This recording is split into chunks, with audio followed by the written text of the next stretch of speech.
تیم تکنیکی برشنا شرکت با مدیریت سالم توانست فابریکات داخلی نقلو مایپر سروبی را به شکل درست مدیریت نمایند و سال قبل 390 میلیون کیلووات ساعت برق ما در تولیدات داخلی آبی داشتیم که اگر این را به پول معاوضه کنیم در حدود 3 میلیارد افغانی ما عواید از تولیدات داخلی خود داشتیم.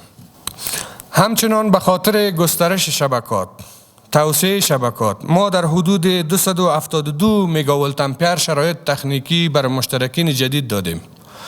در ضمن در شهر کابل صنعتکارا از پیش ما زیادتر شکایت داشتن سال قبل، به شما معلوم است، اما امسال شما میبینین که حالت بهتر شده میره. ما لاین های میدیم ولتیج از را تمامش جداسازی کردیم که تا این لاین ها مشخص برای پارکای صنعتی و صنعتکاران ما باشه و اونا مشکل تکنیکی در این بابت نداشته باشند.